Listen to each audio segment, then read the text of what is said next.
Hello and welcome to the Making It podcast. We are back for episode 38. I'm in a kitchen somewhere in Sydney. We've made the move. We're back to a normal podcast schedule, and life is looking like it's on the up once again. Dan, how you doing, mate? Welcome back. I'm good, bro. It's good to see you again, man. It's first episode back after being back in Newcastle for university. I've had a good week. Got a couple of stories to tell, a couple of exciting things I've done. So I'm looking forward to it, man. But how does it feel to be getting your own place in Sydney? I know you're moving out tomorrow, and then I know the Sydney adventure's already started, but now you've got a base. It's even better. Yeah, I'm so excited, bro. You know, the place that we're moving to is it's definitely not like the CBD, so the city centre. It's nothing like that. It's very standard kind of suburb on the outskirts of the city. But we found two really good rooms. I've got a balcony in my room. It's costing me an extra £7.50 a week for a balcony and some extra bits. So I'm like, it's not really, it's not too bad. But yeah, it's about 150 quid a week. Big double bed, cupboards, next to the train station. It's a 30-minute train ride into the city centre. You know, you're pretty close to a lot of the inner west of Sydney as well, like the university and all the other places. So it's in a good location. So yeah, got a base, trying to get a job. Had an interview this morning. Had a football thing I went and saw as well.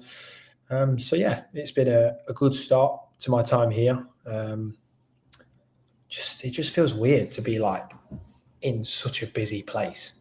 Like this, I said it to Declan. I'd be keen to kind of get to know your thoughts on busy places because I know that you went to London not a hell of a long time ago. I mean, knowing my brain, mate, that could have been 6 months ago, and I've just thought that's yesterday. But the big cities, do you find comfort in being one in? I don't know how many people live in Sydney. 6 million, I don't know, 7 million people. I don't know. There's a lot of people. Do you find comfort in being one of those people and just being no one knowing you amongst a massive crowd?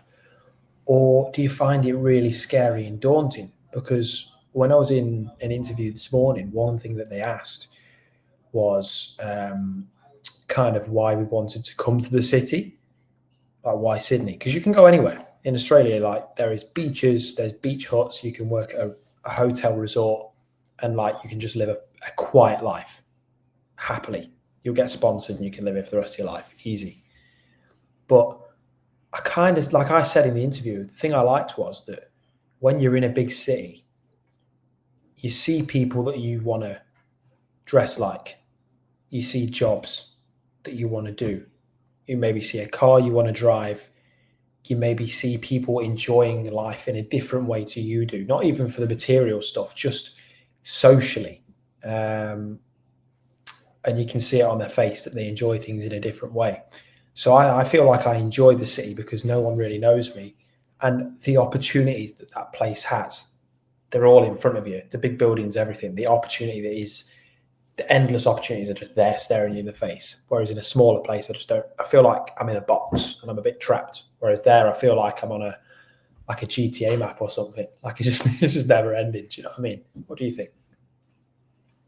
I agree. I think big cities are a land of opportunity. I think they're very exciting. I think there's a lot of hustle and bustle, and I love that. I love being involved in that. I want things to be going on. So I agree on that perspective. I don't know if I'd argue if Newcastle was a big city. I would probably say it's a small city. I don't know what you think. What would you say? I mean, the scales are different, right? Like I would say that Manchester, Newcastle, Leeds, these are like cities in the UK, big cities in the UK, but like places like Sydney, London, New York, these are like, I mean, it is mad, mate. You walk down the street and there's just thousands of people coming at you. You're on the tram and it's just packed, and like everywhere there's metros, and I've never experienced anything like it before. Like it freaks me out. And I did have a couple of days where, actually, I say to you, Dan, that I was having a bit of issues with like panic attacks and stuff. it's something that I've had a problem with before, mainly a couple of years ago, and it stopped me doing my football work for a couple of weeks, which is not like me. But I could just feel that tightness gripping me in the chest. It was probably about 8 o'clock at night, and I'd not been feeling very good throughout the day. And then at 8 o'clock at night, I got into my room and I'm like, I'm always feeling my chest, like something's not right, it feels tight. And then I laid in bed and I'm on my phone and I'm just doom scrolling and I'm like, what am I even doing? Just to try and get the thought out of my mind. And then I'm laying in bed and I feel sick. You know, I'm having to open the window because my head's spinning and I'm, waking up feeling sick again. And the next day was really, really tough. So I had a couple of days where the panic attack I was close to having one, if not in the very early stages of having one. And I would say that is the drawback I've found being here. Maybe it's just that initial stage, but it was a bit overwhelming to start with. Like there is so much going on and you are knackered by the time you finish your day because you're walking around everywhere, Deck's shopping bloody everywhere. So, but now I'm only messing. But yeah, I think it all depends on the person, doesn't it? I think some people love a simple lifestyle where that's not in a big city. Some people live in a small town their whole life and they're happy with that. Some people will love going to a big city because it's a land of opportunity for them. Some people like a bit of both. I think from my perspective, I really do like a big city. I love visiting a big city. So when I went to London with my girlfriend and I've been to London with myself and friends and family, I really enjoy visiting it and I love the hustle and bustle of it. Now, could I see myself living somewhere? I could live there for maybe like a few years, but would I want to say, I want to settle here? No. I think I'd always want to settle somewhere a bit more quiet. But I think in the mix of your career and wanting to explore life, I think big cities are great for you. But I always think even if you are in a big city, you always need that time away. I mean, I probably won't class Newcastle as a big city, like we said. It's more on the smaller side compared to the big cities like Sydney, like you're in. But I still like to go away to my granddad's sometimes and just have a night away in a small town. So it's all dependent on the person. But personally, I love the opportunity in a big city. But I am someone who still needs some time away from that.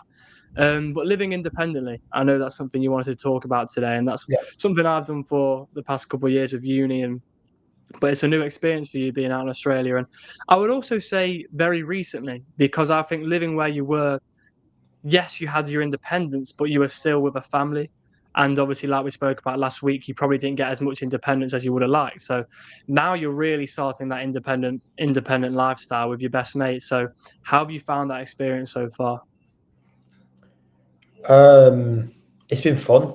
It's been a bit challenging because where we're living right now, the oven's not working, and the place we lived before didn't have an oven. So there's not a lot of kitchen utensils here, really. So, and we're not really prepared to go and spend a load of money on buying it. So it's been a lot of makeshift meals, a couple of takeaways. It's not really how I like to do things. I'll be honest with you, Dan. I like to cook. I enjoy it. If it's late at night, I don't mind. I like to cook. There's all the ingredients for sausage and mash in that fridge, and I don't get to cook it because we haven't got or we haven't got peelers for the bloody thing, for the potatoes. But yeah, I'm enjoying it. Deck is my best mate. He's easy to live with. He's good to live with. He's fun to live with. He's honest. He's very balanced. So living with him has been seamless, mate. To be honest, like I say, I'm very fussy about the people who I make my really close friends, or I have as my really close friends in my life, such as yourself, such as Deck, because I want my life to be like living in a house with someone. Like I want it to be seamless. I don't want my stresses to come from my friends. I want my stresses to come from things that they need to come from, like things like issues arising or work or stuff like that. My friends should be my comfort and should be my place of security and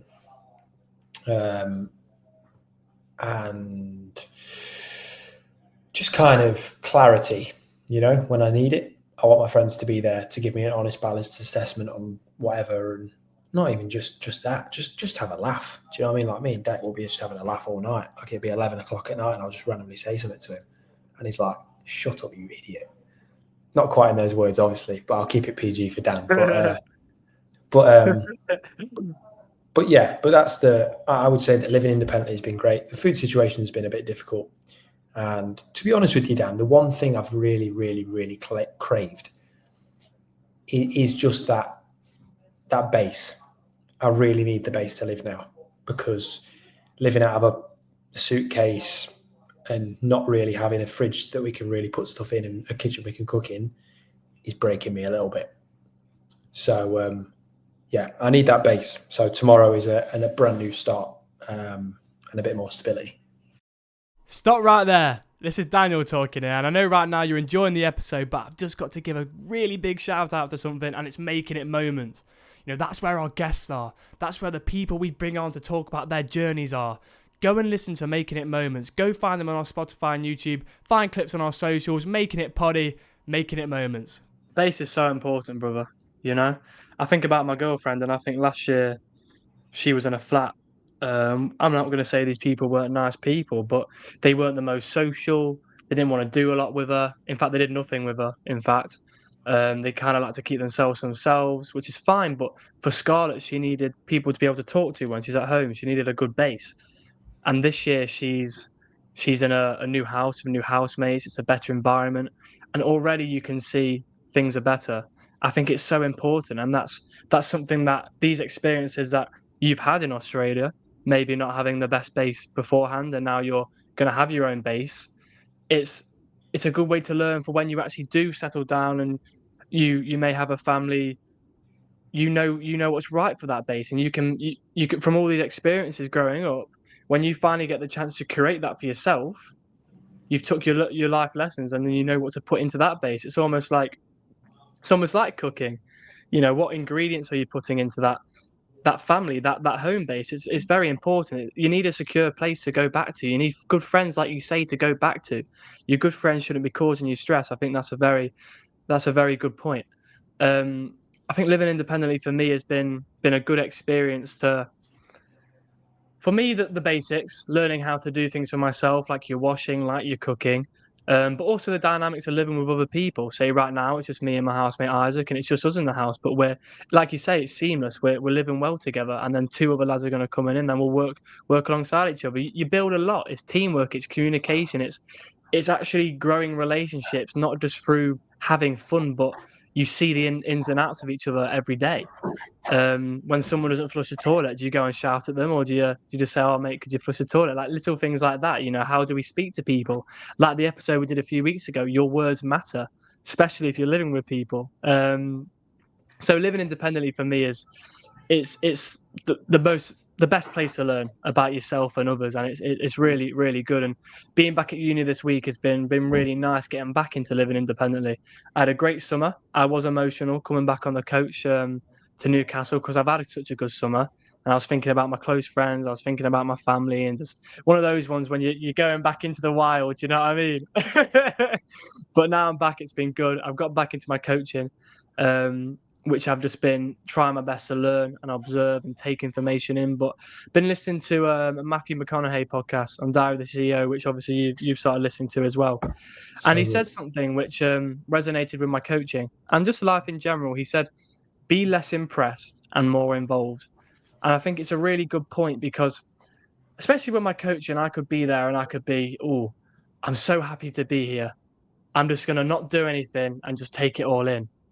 Or you can get yourself stuck in, be more involved, get talking to players, which I've been trying to do, get to know more players, what's their story, get to know the coach and what they're doing, what's their purpose of their session. And then I'll get to the point maybe where I start to grow as a coach, and I can start to not challenge other coaches in a bad way, but back and forth, and we can both learn from each other. But right now, I'd say I'm still in that early beginning where I am learning from other coaches. But that be less impressed and more involved was a really important one for me, because it's really made me think when I'm in these environments, like today when I was at coaching, what am I doing? Okay, I don't want to just be studier, just watching it all like I'm watching a movie in a cinema. I want to be thinking, what can I do now? Oh, there's a player over there I can go talk to and get to know. What's his story? What does he like to do on the football pitch? Go and speak to the coach. What's going on here? What's the purpose of this? Get in and out around the players. What are they saying to each other? That sports psychology. So that be less impressed and more involved has been an interesting lesson for me from that podcast. What are your thoughts on that statement? Oh, just for the record, I think that Matthew McConaughey is one of the greatest minds and inspirations of our time, as in this generation of people. Just phenomenal actor, just a great dad, just a great example, I think, to young men, men in general, and everyone, actually, really. You can learn a lot, everyone. I agree, because I do think that you become a little bit maybe complacent in a way, but not in a bad way, when you're grateful for things, because you kind of, like, as you say, you just kind of take a step back and you just acknowledge what you've got in front of you, whereas you can still do that, but actually involve yourself in it and make something more of it than just something you clamor at and you're like, wow, that's amazing. It's like, okay, well, let's make it even more amazing and actually be part of it, mate, because that's the whole reason you're here, and it is really important, because I remember my first sessions with Gold Coast, and I'd be on the field and I'm just like, wow, this is it. This is just the idea of coaching was what I was sold to. The idea. I loved the idea. But then when you start to love the application, and the practical and the actual do's and everything that comes with coaching, the challenges and everything, once you start to love that, that's when it becomes good. Because I honestly do think with a lot of things in our lives, Dan, we are sold on the idea. We as humans love the idea. We like the idea of a corporate job because we get to wear a suit. We like the idea of working in a swanky office or having this or having that, but it's only until you actually apply yourself you realize how much you love something, or maybe that you don't love something. So it's like with your coaching, bro. I know how much you love it, and I know how immersed in it that you are, because I've seen it with my own eyes. I've sat there in the dugout while you're out there doing your thing, and it's just amazing to watch you do it. And that season, I'm sure that in your mind you'll look at it from, I know that you're a very deep thinker, so you won't just look at it this way, but you'll always think of the results, and you'll think, could I have done anything differently that season? But to think of all the things that you achieved throughout that season, not just even from a coaching perspective where you've progressed, but just from what you've done for those lads there, the kind of bond you created with them, the friendships you made through that, not even just with the players, but the staff at the university. I think it was just such an incredible experience. And you've absolutely kind of you've just made yourself so involved with the whole operation. So I think it's amazing, bro. And it's, on your part as well, it's an inspiration to me, to want to learn more, because mate, that day that you had me in there with you, I'll always mention it on here, was seriously one of the best days of my life. Like, I don't go out and buy Adidas tracksuit bottoms for anyone, Dan. You're fully geared out, mate. I was looking like a prime Tony Pulis, but just for you, Dan. So that's only for you, mate. So yeah, you should be proud of yourself, man, because the things you've done in Newcastle, yeah, amazing, bro. Oh, mate, I appreciate that, bro. And likewise for you, man. I mean, just the fact you've gone to Sydney and you've already got a coach in place, which you're back coaching, like that just shows who you are. And the fact that when you got to Australia, you were already coaching from the off, like if that doesn't show how passionate and motivated you are and focused on what you want to do, then I don't know what else does, mate. So I'll bounce that straight back, and I really appreciate the kind words, mate, and it means a lot. Just makes me want to do it more. And things about people saying things and making you want to do it more. We had a sport welcome event, and I know I've mentioned a couple of things to you about it, but this guy called Mark Stoutel came in, who is the head coach of Newcastle Eagles basketball team and Great Britain basketball team. And he did a speech, and it was really good. Something none of us were really expecting. To begin with, he just did this game with the basketball, which got everyone involved, and the winner ended up getting 4 Newcastle Eagles tickets, which was an unexpected surprise for him. But what he went on to say, he was talking about, having empathy, being authentic, being honest, having conviction, all these things which we speak about on this podcast. And to hear it was good, because the fact it resonated with what we think and what I feel and the things I say and the things you say, and just it makes you realize that these people in these high positions, if they're saying it, then it's the right thing. And all these things about honesty and being yourself and being empathetic, and he touched on what's your why, like they're so valuable. So to hear someone like that, it just solidifies that idea for us and for myself. So it was really good to hear that, and it made a good impact on my day. And he asked the room, what's your why? And I put my hand up and said mine, which was be yourself and had an impact on others. So I thought I had to. I was scared to, but I thought I had to. So that was really good. And it made a good impact on me. And I messaged him after on LinkedIn, and he got back to me, and I wish him all the best. So very, very good human. And one of the things he said was, be where your feet are at. And for me, I've always talked about being present, but I feel like that statement just gives it more of a visualization, it's more of a clear statement, because we say about being present, and I think we say a lot of things in life. I'm not going to talk about me and you, but just people in general. We say things, say on a football pitch, we need to be more attacking. Say in life, I need to be more clean in my room. Say with us, it's be yourself or be present. But how are you doing these things? And I think for him to say, be where your feet are at, it just gives you a good idea. When you're out and about, just look at your feet. Where are you? Notice things. And Derek, who's one of the coaches, sent me over a video the other day. And it was on this lady on the news talking about signs, and it was all about intuition and the art of noticing. And these things are so important, looking around and seeing things, and what does this mean to me, taking meaning from things. It's just so important, man. But I wanted to share a story. So I heard a knock on the door, and I opened the door and no one was there. But all of a sudden, this older guy came round and he jump scared me. It was our neighbour. He didn't mean to jump scare me. He just thought no one was going to answer. And his name was Sergio, this Italian guy, and he welcomed me and Isaac into the house. And he gave us kitchen utensils. So you could have done with a Sergio right where you are, mate. And he gave us some bread. And I just thought, it's things like that, good people who are kind and welcoming. He's introduced us new neighbours, gave us some new things. So I'm sure we'll have to return the favour. But things like that are really important, good people and people doing things like that. So it was a pleasure to meet Sergio, mate. But be interesting. So what's this place where you're going to be living in? Are you going to have neighbours? How long are you going to be there? Are you going to stay there for the rest of your time in Sydney? So what is the place like, mate? Shout out to Sergio, because I know for a fact that when I was living on my old street in Beeston, our neighbours were great, and they made living on that street wicked.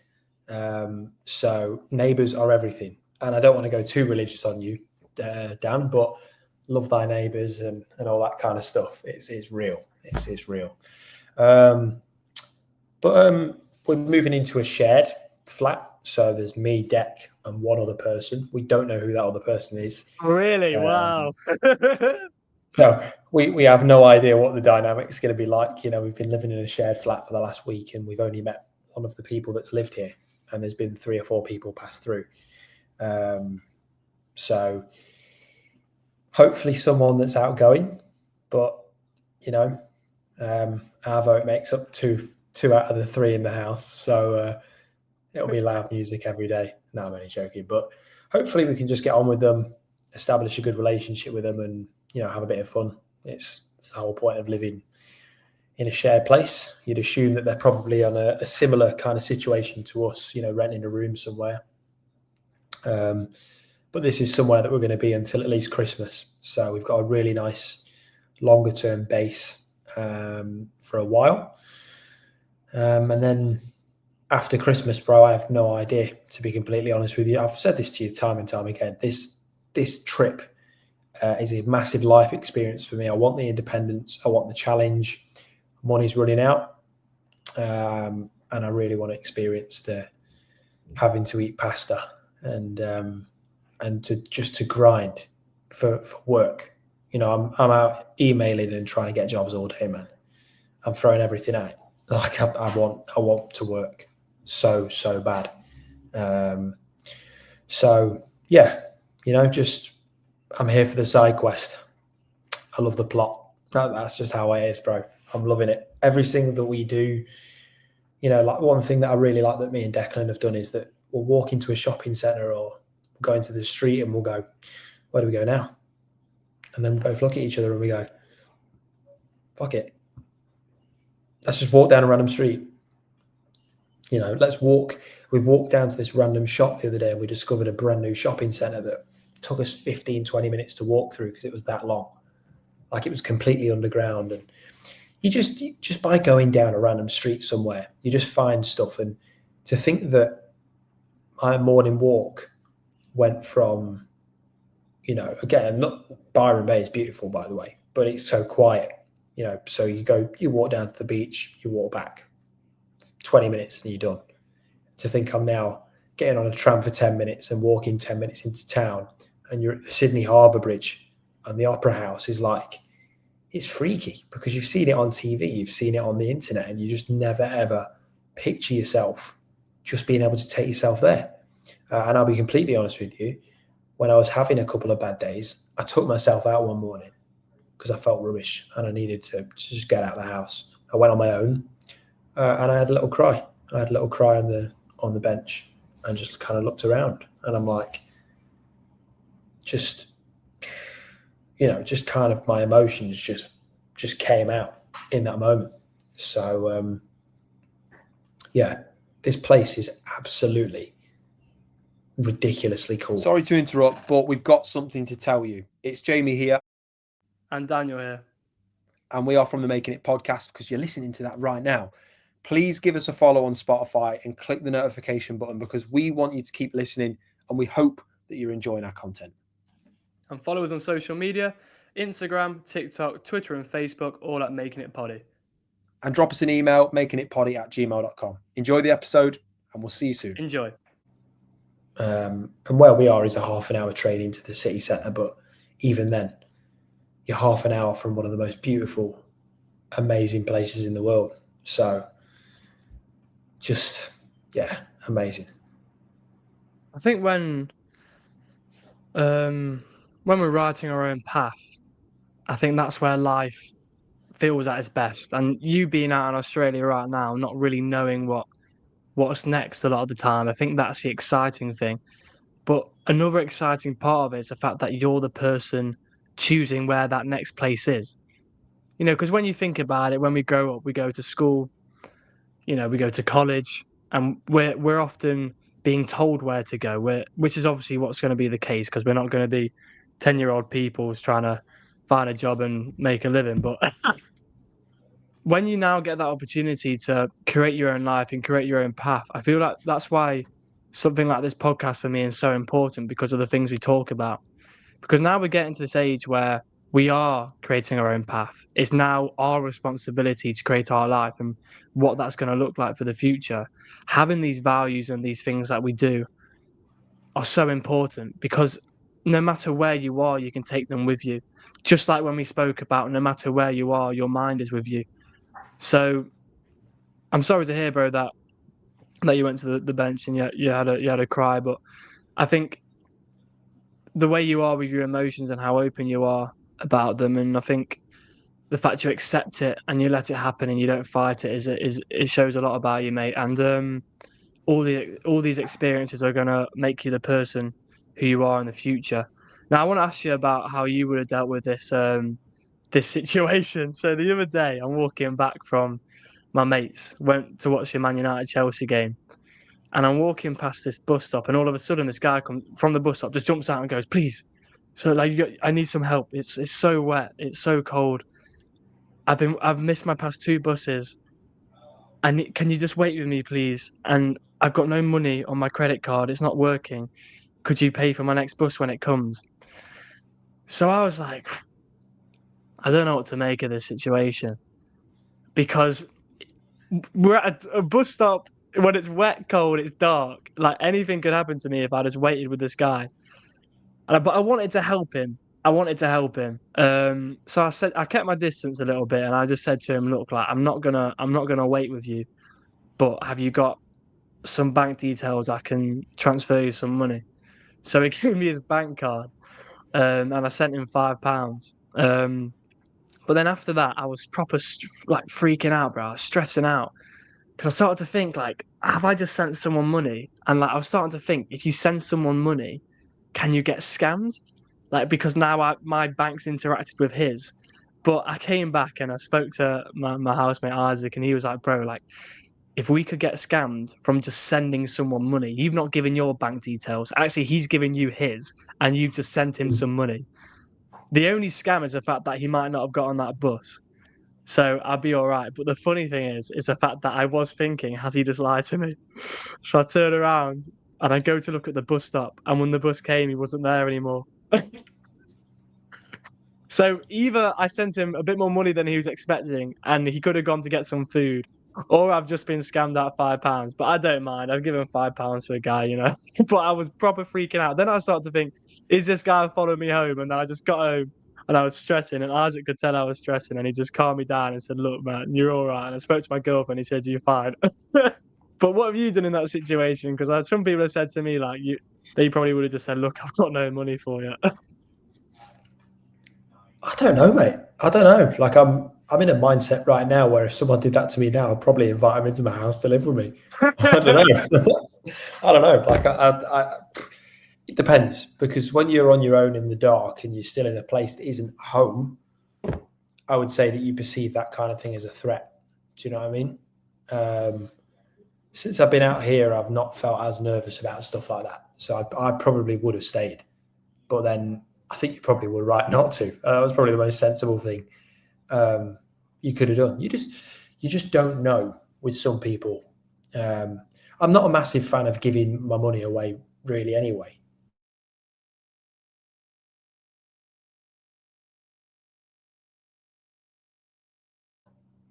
I don't think the impact is enough to help someone in the long term.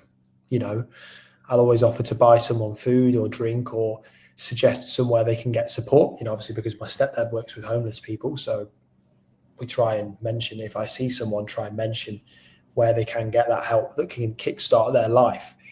But giving money and stuff has just never really been a thing I've done. So to be honest, mate, I think you probably made the right call. That was probably the smartest idea. Who knows though, mate? Maybe that was one of those social things where someone was going to jump out of a bush with a camera and you were about to get given 10 grand. So maybe you've just absolutely massively buggered it up. And you missed out on 10 grand. So unlucky. I went on an adventure on Saturday morning. I think I called you after actually. I think we called on Saturday, but I went on a run. Woke up at 6 a.m, got out at 6:30, and it was absolutely pouring it down with rain. But I went out and I ran, and I set out to do 30 kilometers. And I tried to go to Newcastle Airport, but I got lost. And then I said, okay, I've got to make myself back to Newcastle. I was going to go to Town Mall, which is where I was going to do the park run, so I had to be there for 9. So I'm running. I'm thinking, okay, I'm on the right way. I thought, you know what? Let me just ask this guy if I'm going the right way. I was going the completely opposite way. I completely lost my bearings. I wasn't using my maps. I was just using sort of my instincts after looking at the maps. And then I made it back, and I was running over these Townmore hills. It was like a movie scene, trying to make the park run. And then I got there, and my girlfriend was there, and we ran the park run with each other. But I think when we talk about living independently, I think it's things like this which I've missed. Like just the adventure of living independently. I think it's so exciting. You know, we get to wake up and choose what our day looks like, and we get to go on these adventures and explore places we've never seen, unlock new places on the map. And I'm interested to see when you get your base, what Sydney's going to offer for you, mate, and the exciting things that can happen. But is there anything in particular that you're looking forward to? Oh, I mean, to be honest, mate, and Deck will say the exact same because he's sick of waking up and seeing me. I mean, we had to top and tail for a week. Do you know what I mean? It's not ideal, but yeah, I'll be glad to have my own bed. So yeah, just I have my own bed now, but have a big bed. that I can roll around in a little bit. Because at the moment, mate, I'm just stuck in this little bed. Have my own bed, have my own wardrobe, so I don't have to keep living out of a suitcase. We've not been able to wash our clothes for a week, so we've got a shitload of washing to do. So there's quite a few things I'm looking forward to about the house, but in general, just knowing that there's a long term in Sydney, because right now it still kind of feels like a holiday. So yeah, really want to just get a job nailed down in the next week. I've given myself a set of goals and things I want to achieve this week. I want to get a job. I want to be in the new house. And I want to maybe have a night out this weekend. So 3 things I want. Yeah, I want to have a cheeky night out this weekend. I don't actually know where. The boys out in town. Me and Declan on the town. He doesn't drink. I do. What could possibly go wrong? You'll find out in the next episode. If you watch it every single Tuesday at 10 in the morning. That was a seamless transition. Mate. Well, look, Dan, it's been amazing talking to you, bro. You got some good stories there, brother. Don't get lost on any more runs. But if he does get lost on any more runs, you can find out by following him, Dan Ferguson _SP on Instagram. It's where he posts all his stuff. So make sure you are following it. And if you're not following it as well, give the Making It Poddy Instagram, TikTok, all the rest of it, shenanigans, YouTube, Spotify. Give it all a follow because we appreciate it. And podcasting is not everyone's thing. And not everyone loves a podcast. And a lot of people want to listen to big name podcasts. But honestly, if you just want to hear of an authentic experience of 2 mates that are kind of growing up and maturing and experiencing life, in different ways, in different places, then this is for you. So hopefully we'll get some more Making It moments coming on. Hopefully Deck will agree to do it and I'll get him on that probably next week. But other than that, we'll see you next Tuesday at 10 in the morning. So Dan, thanks for joining me, brother. It's been a pleasure. Thank you very much. Thank you for listening and take care. Episode 38. See you next week.